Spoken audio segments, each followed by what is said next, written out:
bagunçaram, não foi? Ó. Viu aí? Como é o hábito? Vai embora. Joga luz. Fala sua palestra aí, vai. Desenvolve, como é? Fala, ó, ela ganhou um livro. Boa tarde, meu nome é Mayara. Quando fala de filho, eu fico nesse estado assim, mas enfim, revoltando. Meu nome é Mayara, hoje sou advogada previdenciarista. Trabalho basicamente com benefícios do INSS, pessoas de vulnerabilidade social. E o porquê, basicamente, eu escolhi esse benefício para trabalhar. Eu vim de uma família muito humilde, de origem bem difícil. E o que acontece? Sempre o recado que minha mãe deixava era que ela não tinha dinheiro para me deixar. O que ela poderia deixar para mim eram os estudos. E ela falou assim, corre atrás e vai buscar o seu. Eu ia com ela para casa das patroas que ela trabalhava e eu via ela limpando vaso sanitário. Não é desmérito, mas era assim, eu chorava porque eu falava assim, não é para eu estar aqui, mas ela falava, eu estou fazendo isso por você, então vai lá e faz o seu. E aí tive uma gravidez na adolescência, parei de estudar e aí eu pensei que era o fim, mas não foi meu fim. Nessa gravidez eu tive que ter forças para continuar com meus estudos e lutar não só por mim, mas pelaquela criança que estava ali. Foi uma situação muito difícil de vulnerabilidade social. E andando basicamente na rua, encontrei uma pilha de livros que foi descartada por uma escola.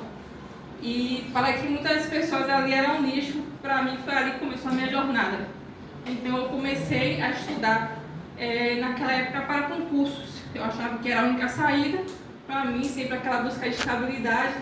E a partir daí, estudando sobre direito, eu comecei a perceber que ali era um caminho mágico para mim, ver os direitos das pessoas que estavam invisibilizadas. E foi a partir daí que eu tirei uma nota no Enem, consegui terminar o ensino médio e concluí. E a partir dali ganhei uma bolsa para passar no curso que eu tanto queria, que era Direito.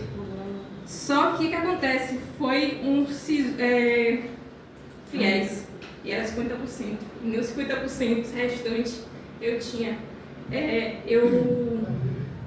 Para ir para a faculdade, basicamente, alguns colegas me ajudavam, fazia vaquinhas, eu ia de bicicleta. E aí, nesse dia de bicicleta, encontrei um motorista que ele me dava carona. Então, todos os dias, eu tinha que estar no ponto de ônibus naquele horário que o ônibus passava. Se eu não estivesse, eu tinha que voltar para casa andando, pensar em com a criança. E fui naquela luta, estudando. Quando chegou no terceiro semestre, eu falei, eu não aguento mais, eu vou desistir porque eu não estava mais em condições de pagar. E aí o que aconteceu? Junto com isso, veio um baixo assinado para me retirar da turma. Porque estava com a criança e a criança fazia bagunça, fazia barulho e as pessoas não tinham empatia por mim. E aí eu comecei a chorar, falei, meu Deus, as pessoas não têm empatia por mim, eu estou querendo mudar de vida e as pessoas não se importam. Mas foi a partir dali que eu criei mais forças para estudar e continuar minha jornada, mesmo com dificuldade, com muita fome. E eu criei forças. Resumindo a história, veio a pandemia e eu consegui, foi um alívio para mim. No caso, a pandemia, o que muitas pessoas estavam aquela agonia, para mim foi a minha salvação, porque eu estava em casa, então eu consegui pegar várias matérias. Pegava 10 matérias, estudava de manhã, de tarde, de noite, de madrugada, a hora que dava, eu estava estudando. E fui passando, graças a Deus, consegui concluir o meu curso. E nesse meio tempo que eu cortei a história, eu tive outro filho. No dia do meu TCC, eu falava assim, o que é que eu vou falar sobre o meu TCC, qual é o estudo?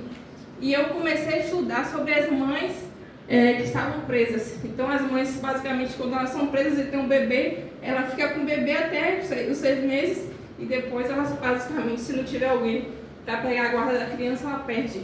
E ali, aquilo ali me tocou muito. Então, eu fui estudar fundo sobre isso, fiz o meu TCC e no dia do TCC, meu filho menor corria pela casa, porque era uma barulha, morava em um bairro periférico, aquela barulho que todo mundo sabe, paredão, aquela agonia, e meu filho gritava, parem, cala a boca, meu irmão vai apresentar, meu irmão vai se formar.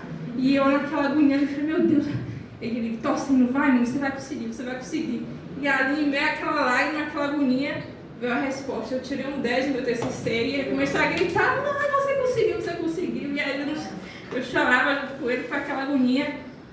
Quando chegou no dia da formatura, aquilo que foi um caos para muitas pessoas, aquele baixo-assinado, aquela luta se transformou em uma vitória, porque os meus filhos basicamente se formaram comigo. Eles acompanharam toda a minha trajetória na faculdade e no dia da formatura ele foi homenageado junto comigo. E aquilo ali, os olhos dele, a lágrima, e ele olhava assim pra mim, assim, tipo assim, mãe, a gente conseguiu, porque aquela vitória não era só minha, era deles. E foi muito emocionante pra mim passar por isso tudo. Hoje eu vejo que eu precisava passar por isso.